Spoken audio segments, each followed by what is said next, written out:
आज हम देखेंगे कि while लूप कैसे काम करता है। A while loop executes a block of code as long as specified condition is true.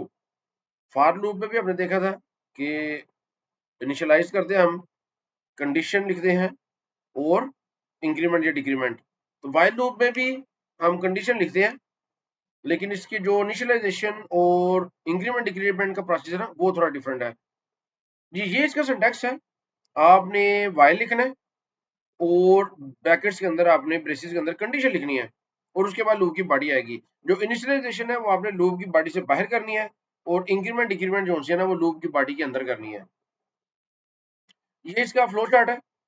तो फ्लो चार्ट से आपको पता लग रहा है कि ये यहाँ से फ्लो है।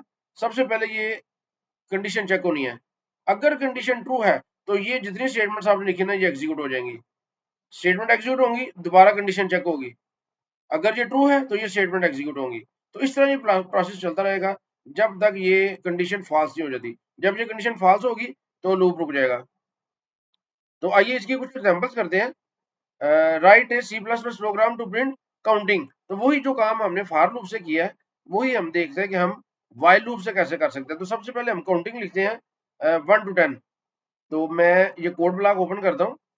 कोड ब्लॉक में देखिए जब हमने काउंटिंग लिखनी है तो ये याद रखिएगा कि सबसे पहले हमें काउंटर वेरिएबल चाहिए। जब भी हमने लूप यूज करना है तो काउंटर वेरिएबल, तो इंटीजर आई ये काउंटर वेरिएबल बना देते हैं। इसको स्टार्ट कर लेते हैं 1 से। आपको पता है कि हमने जब लूप चलाना है तो काउंटर वेरिएबल उसको कंट्रोल करना है। 1 से स्टार्ट किया, इधर हमने लिखना है जी while I is less than equal to 10। जब तक ये कंडीशन ट्रू रहेगी तो इसमें हम क्या करना चाह रहे हैं, हम इसमें सी आउट कर देते हैं आई और एंडल कर देते हैं। अब एक चीज याद रखिएगा कि जब आपने कंडीशन लिखनी है, ये स्टेटमेंट लिखनी है, तो इंक्रीमेंट डिक्रीमेंट करना नहीं भूलना। अगर आप इधर आई को प्लस प्लस नहीं करेंगे तो ये इनफाइनाइट लूप बन जाएगा, क्योंकि आई की वैल्यू 1 है। तो कंडीशन चेक कर रही है, जब तक आई की वैल्यू 10 से छोटी है लूप चलता रहेगा। तो अगर आप आई प्लस प्लस नहीं लिखेंगे तो आई की वैल्यू कभी भी 10 से नहीं बढ़ेगी, तो वो इनफाइनाइट लूप हो जाएगा। तो इसको अगर मैं एग्जीक्यूट करता हूँ तो ये देखिए 1 से 10 तक काउंटिंग जो है वो प्रिंट हो गया।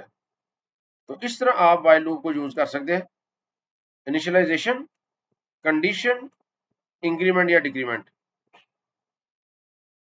जी नेक्स्ट क्या है, write a program to print counting. अब ये 10 से 1 तक अगर आपने लिखनी है तो सिंपल आपने इसको स्टार्ट कर लेना 10 से, और इधर आपने लेस देन की जगह ग्रेटर देन करना है और 10 की जगह 1 करना है। और अब यहाँ पे आपने आई को माइनस माइनस करना है। तो इसको एग्जीक्यूट करें तो ये देखिए ये काउंटिंग 10 to 1 प्रिंट हो गई। आपको किसी भी जगह पे कोई भी प्रॉब्लम हो तो आप अपने क्वेश्चन कमेंट्स में लिख दिया करें, तो मैं इंशाल्लाह उनके रिप्लाई कर दूंगा। जी ये प्रोग्राम है जी, write a C plus plus program to print only odd numbers from 1 to 20। 1 to 20 के दरमियान जितने ऑड नंबर्स है ना वो हमने प्रिंट करने हैं।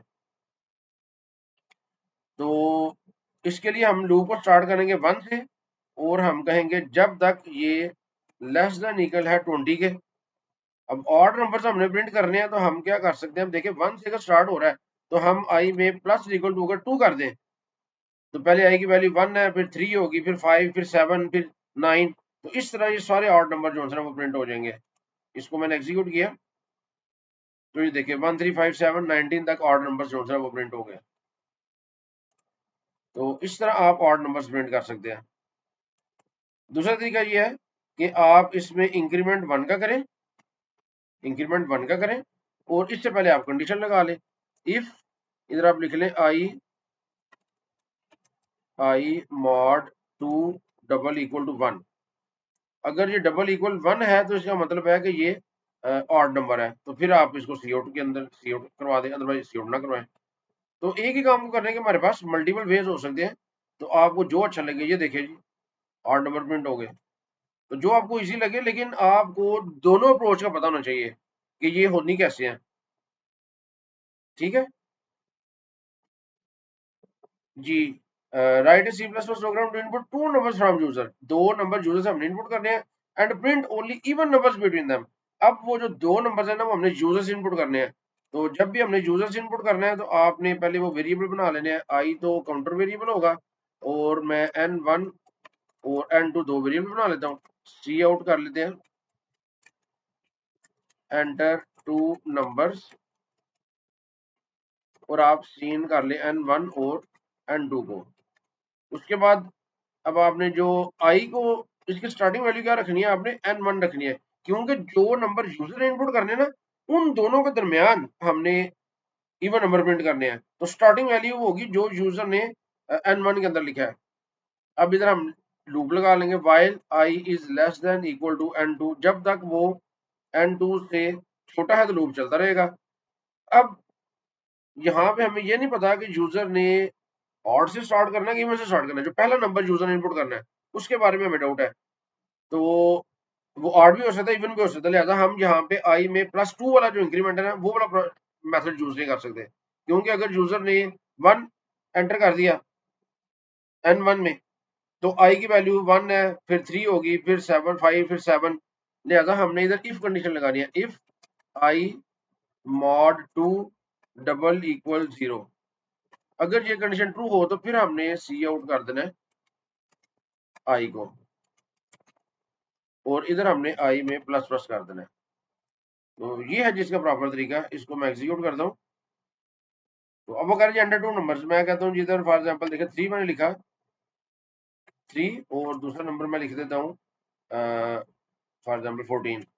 तो ये देखें, अब 3 और 14 के दरमियान जो इवन नंबर है ना, वो प्रिंट हो गए हैं।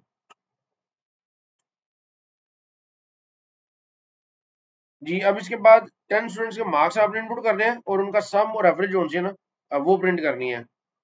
तो इसमें मार्क्स जब आपने इनपुट करने हैं, तो सबसे पहले आपके पास मार्क्स का एक वेरिएबल होना चाहिए, एक सम का वेरिएबल होना चाहिए। फ्लोट का आप बना लें, ठीक है, ना बनाए तो डायरेक्टली आप सीआउट में भी यूज कर सकते हैं। तो इधर हम आई को स्टार्ट करेंगे 1 से। अब हमने 10 स्टूडेंट्स के मार्क्स इनपुट करने हैं ना, तो इनपुट करने वाला काम आपने लूप के अंदर करना है, while i is less than equal to 10। अब ये 10 दफा लूप चलेगा। अब इसके अंदर हमने क्या करना है, सबसे पहले एंटर मार्क्स ऑफ स्टूडेंट, इधर मार्क्स इनपुट करवाएं और सीन आप करवा लें मार्क्स। अब जो ही यूजर इनपुट करेगा ना, तो आपने सम के अंदर ये मार्क्स सेव करते जाने हैं। अगर हम ये सम के अंदर मार्क्स सेव नहीं करेंगे, तो जब यूजर दोबारा इनपुट करेगा मार्क्स के अंदर, तो जो पहले मार्क्स है ना, वो खत्म हो जाएंगे। लिहाजा आपको सम इस लूप के अंदर करना पड़ेगा, और आपने आई को इंक्रीमेंट कराना नहीं बोलना जी, अदरवाइज ये इनफाइनाइट लूप बन जाएगा। तो जब ये 10 दफा चल जाएगा, तो उसके बाद आपने प्रिंट करना है एवरेज। तो ये बैक स्लैश एन चूज कर लिया करें, एक लाइन का गैप दे लिया करें, जरा जो खूबसूरती है प्रोग्राम की वो बढ़ जाती है। तो इधर हम लिखते हैं जी सम ऑफ मार्क्स, कोई भी आप मीनिंगफुल मैसेज लिख सकते हैं, और इधर आप लिखते हैं मार्क्स, और इधर आपने करना है सी आउट बैक स्लैश एन के साथ आप लिख दें एवरेज ऑफ मार्क्स, और इधर आप सम डिवाइडेड बाय 10.0। चूंकि ये फ्लोट में हैंडल करना है आपने, लिहाजा 0.0 लगाना नहीं आपने बोलना, वरना वो पॉइंट वाली वैल्यू नहीं आएगी ना। ये देखें जी, मैंने मार्क्स इनपुट किए, तो ये देखें सम ऑफ मार्क्स 6 और एवरेज ऑफ मार्क्स 6.4। अच्छा, सम ऑफ मार्क्स 6 तो नहीं है, ये 64 है। सम ऑफ मार्क्स क्यों 6 आ रहा है?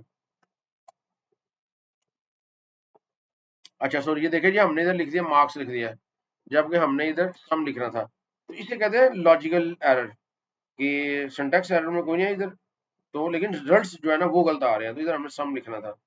तो दोबारा इसको एग्जीक्यूट करते हैं। तो अगर मैं अब ये देखें, ओह सॉरी, वो जल्दी हो गई जी। ये देखें, सम ऑफ मार्क्स 75 और एवरेज जो है ना 7.5। और जी लास्ट है हमारा इनपुट है number and print it's table. तो ये सिंपल, आपने इनपुट जो है नंबर करना है, और उसके बाद उसका जो टेबल प्रिंट करना है। इंटीजर आई और नम एक बना लें, इधर सी आउट करें एंटर एनी नंबर, और इधर सीन कर लें नम को, और इधर आप लगा लें, पहले आई को इनिशियलाइज करें 1 से, while I is less than equal to 10 और इधर आपने क्या करना है सी आउट सबसे पहले नंबर, उसके बाद आपने क्रॉस, ये बेसिकली एक्स लिख रहा हूँ मैं जो क्रॉस को रिप्रेजेंट करेगा, उसके बाद आई, उसके बाद आपने इक्वल टू और उसके बाद आपने यहाँ पे नम को मल्टीप्लाई बाय आई ये लिखना है और एंड पे एंड एल आप लिख दें और आई को प्लस प्लस करना नहीं भूलना जी आपने। तो इसको एग्जीक्यूट करें तो एंटर एनी नंबर मैं लिखता हूँ 5, तो ये देखिए 5 का टेबल जो है वो प्रिंट हो गया। तो उम्मीद है आपको व्हाइल लूप की समझ आ गई होगी। शुक्रिया।